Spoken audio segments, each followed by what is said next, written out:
ಸ್ನೇಹಿತರೆ ನಮಸ್ಕಾರ, ನಾನು ರವೀಂದ್ರ ಜೋಶಿ. ದುರಂಧರ್ ಸಿನಿಮಾದಲ್ಲಿ ಒಂದು ಡೈಲಾಗ್ ಇದೆ. ಮಾಧವನ್ ಇದ್ದಾರಲ್ಲ, ಅದೇ ಅಜಿತ್ ಡೋವಲ್ ಅವರ ಪಾತ್ರವನ್ನು ಮಾಡಿರುವಂಥ ಮಾಧವನ್ನು ರಣವೀರ್ ಸಿಂಗ್ಗೆ ಒಂದು ಡೈಲಾಗನ್ನು ಹೇಳ್ತಾರೆ.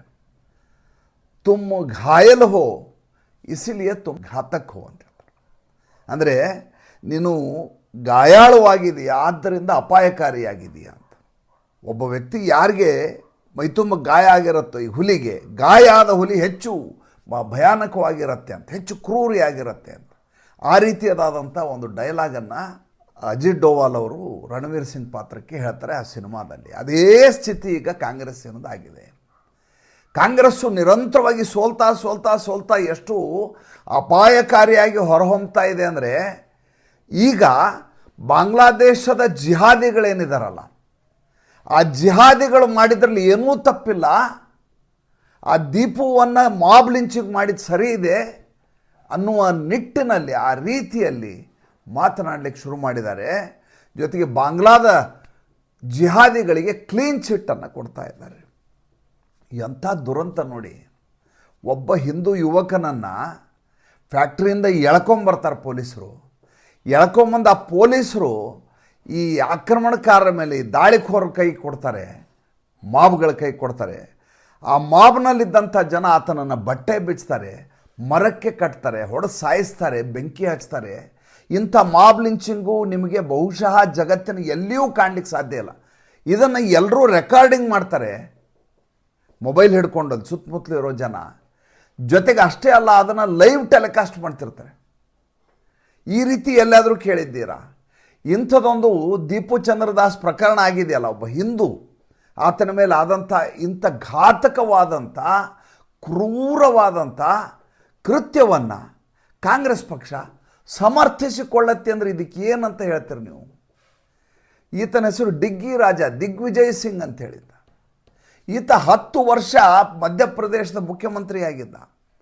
ಒಂದು ಕಾಲಕ್ಕೆ ಈಗ ಹೇಗೆ ಜಯರಾಮ್ ರಮೇಶ್ ಇದ್ದಾರಲ್ಲ, ಆ ರೀತಿ ಕಣ್ಣು ಕಿವಿ ಬಾಯಿ ಮೂಗುವಾಗಿದ್ದ ರಾಹುಲ್ ಗಾಂಧಿಗೆ ಈತ ದಿಗ್ವಿಜಯ್ ಸಿಂಗ್. 80 ವರ್ಷ ಸ್ವಾಮಿ.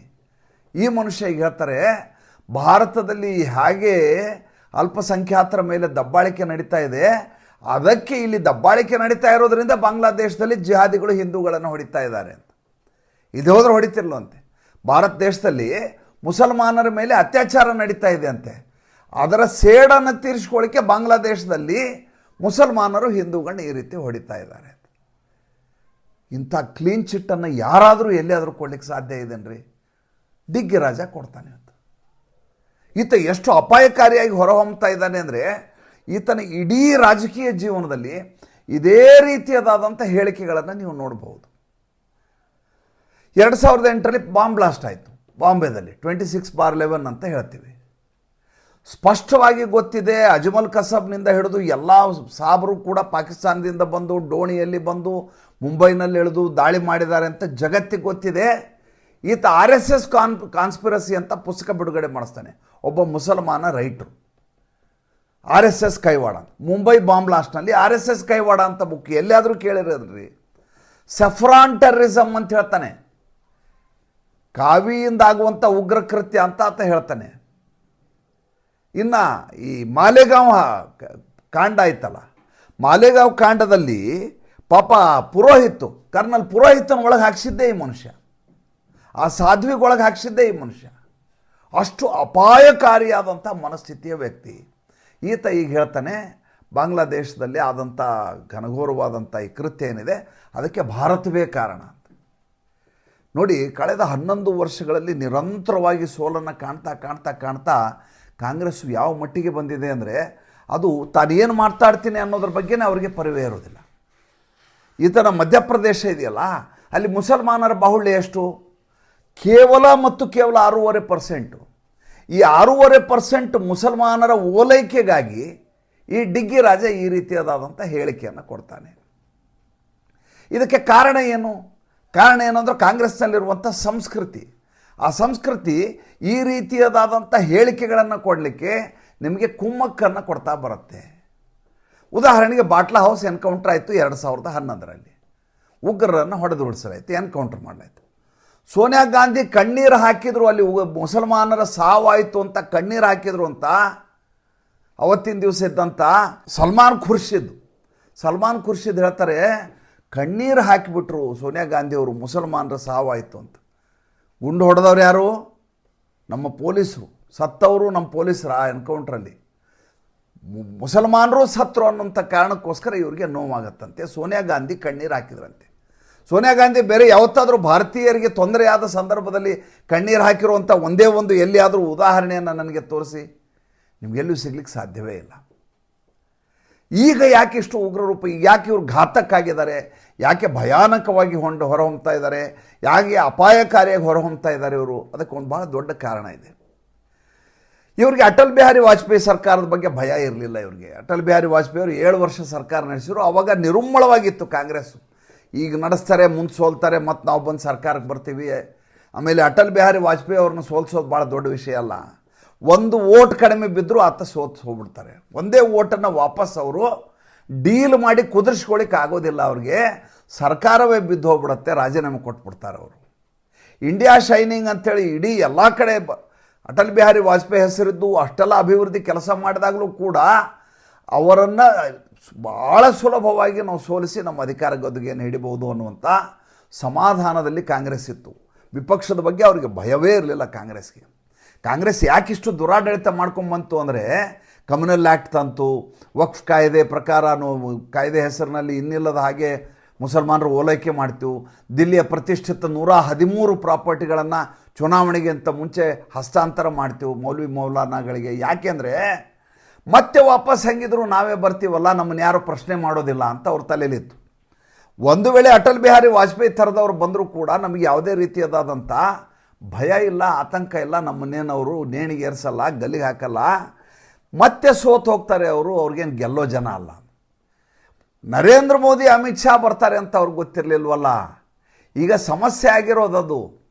ಒಂದು ಓಟಿನಲ್ಲಿ ಸೋತು ಹೋಗಿರುವಂಥ ಅಟಲ್ ಬಿಹಾರಿ ವಾಜಪೇಯಿ ಅವರ ಭಾರತೀಯ ಜನತಾ ಪಾರ್ಟಿ NDAಯಲ್ಲಿ ಒಂದೇ ಒಂದು ಓಟ್ ಇಲ್ಲದೆ ಇರುವಂಥ ರಾಜ್ಯದಲ್ಲಿ ಕೂಡ ಸರ್ಕಾರವನ್ನು ರಚಿಸಿರುವಂಥ ನರೇಂದ್ರ ಮೋದಿ ಅವರಲ್ಲಿ ನೀವು ಒಂದಕ್ಕೊಂದು ಕಂಪ್ಯಾರಿಸನ್ನೇ ಮಾಡಲಾರದ ಸ್ಥಿತಿಗೆ ಇವತ್ತು ಸರ್ಕಾರ ರಚನೆ ಆಗಿರೋದು.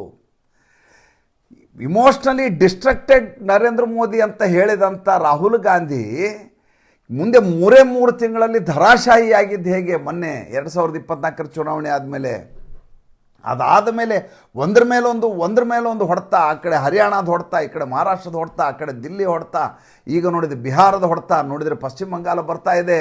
ಎಲ್ಲಿಯೂ ಗೆಲ್ಲಿಕ್ಕೆ ಸಾಧ್ಯವೇ ಇಲ್ಲ ಅನ್ನೋದು ರಾಹುಲ್ ಗಾಂಧಿಗೂ ಗೊತ್ತಾಗಿದೆ, ಆತನ ಮೆಂಟರ್ಗೂ ಗೊತ್ತಾಗಿದೆ. ಎಲ್ಲರೂ ಕೂಡ ಸ್ಪಷ್ಟವಾಗಿ ತಿಳ್ಕೊಂಡ್ಬಿಟ್ಟಿದ್ದಾರೆ, ಚುನಾವಣೆಯ ಮೂಲಕ ನಾವು ಗೆಲ್ಲಕ್ಕಾಗಲ್ಲ ಇವ್ರನ್ನ. ಇವರ ತಂತ್ರಗಾರಿಕೆ, ಇವರ ಸಂಘಟನಾ ಶೈಲಿ, ಇವರ ರಾಜಕಾರಣ, ನಾವು ಇದನ್ನು ಯಾರೂ ಅರ್ಥ ಮಾಡ್ಕೊಳ್ಳಿಕ್ಕಾಗ್ತಾ ಇಲ್ಲ. ಆದ್ದರಿಂದ ನಾವು ಹೇಗಾದರೂ ಮಾಡಿ ಈ ಸರ್ಕಾರವನ್ನು ಕೆಳಗಿಳಿಸಬೇಕು ಅಂತ ಬಾಯಿಗೆ ಬಂದ ಹಾಗೆ ಮಾತಾಡಲಿಕ್ಕೆ ಶುರು ಮಾಡಿದ್ದಾರೆ. ನೋಡಿ ಮಜಾ ನೋಡಿ, ಜರ್ಮನಿಗೆ ಹೋಗಿದ್ದಾರೆ. ಇದ್ದದ್ದು ಒಂದೇ ಒಂದು ದಿವಸ ಇವ್ರ ಕಾಂಗ್ರೆಸ್ ಅಧಿವೇಶನ ಅಲ್ಲಿ, ಅದು ಏನು ಓವರ್ಸೀಸ್ ಕಾಂಗ್ರೆಸ್ ಅಂತೇಳಿ. ಉಳಿದ ಎಲ್ಲ ದಿವಸನೂ ಕೂಡ ರಾಹುಲ್ ಗಾಂಧಿ ಮಾಡಿರುವ ಭಾಷಣಗಳನ್ನು ನೋಡಿ, ಆ ಭಾಷಣದಲ್ಲಿ ಅವರು ಸ್ಪಷ್ಟವಾಗಿ ಹೇಳ್ತಾರೆ, ಪಾಶ್ಚಿಮಾತ್ಯ ರಾಷ್ಟ್ರಗಳು ಯುರೋಪ್ ಮತ್ತು ಅಮೇರಿಕ ಮಧ್ಯಪ್ರವೇಶಿಸಿ ಭಾರತದಲ್ಲಿ ಪ್ರಜಾಪ್ರಭುತ್ವವನ್ನು ಉಳಿಸ್ಬೇಕಂತೆ, ನರೇಂದ್ರ ಮೋದಿ ಸರ್ಕಾರ ಹೋಗ್ಬೇಕಂತೆ. ಅಂದ್ರೇನು? ಮೊದಲೇದ ಐರೋಪ್ಯ ರಾಷ್ಟ್ರಗಳಿಗೆ ಸೈನ್ಯವೇ ಇಲ್ಲ, ಅಮೇರಿಕಾನೇ ಬರಬೇಕು ಅವರಿಗೆ. ಸೈನ್ಯ ದಂಡೆತ್ತಿ ಬಂದು ಭಾರತದಲ್ಲಿ ಸರ್ಕಾರವನ್ನು ಕೆಡಬೇಕಾಗಾದರೆ ಸಾಧ್ಯನಾ ಅದು? ನ್ಯಾಟೋ ದೇಶಗಳೆಲ್ಲ ಹೋಗಿ ಉಕ್ರೇನ್ ಪರವಾಗಿ ನಿಂತು ರಷ್ಯಾದಲ್ಲಿ ಯುದ್ಧ ಮಾಡಿದ್ರಲ್ಲ, ಹಾಗೆ ಭಾರತದ ವಿರುದ್ಧ ಯುದ್ಧ ಮಾಡಬೇಕಾ?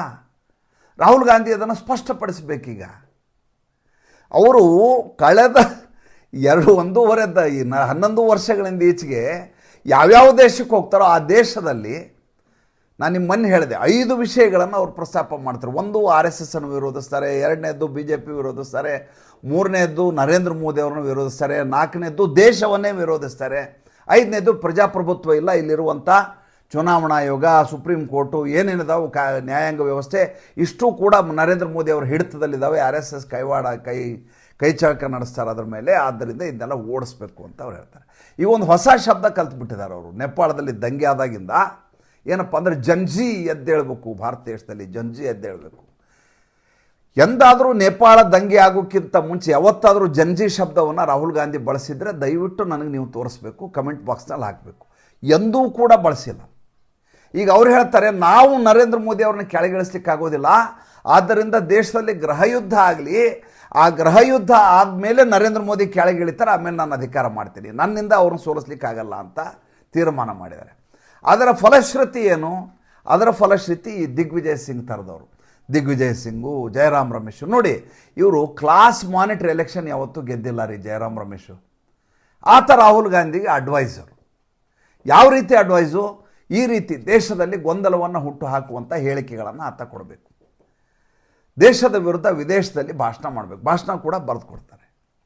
ಅಂಥವರಿಂದ ಪರಮಘಾತಕವಾದಂಥ ಸ್ಥಿತಿಯನ್ನು ಭಾರತದಲ್ಲಿ ನಿರ್ಮಾಣ ಮಾಡುವ ನಿರಂತರವಾದ ತಂತ್ರಗಾರಿಕೆ ನಡೀತಾ ಇದೆ. ಅದಕ್ಕೆ ಹೇಳಿದೆ ನಾನು, ಘಾಯಲ್ ಹೂँ ಇಸಲಿಯೇ ಮೈ ಘಾತಕ್ ಹೂँ ಅಂತ.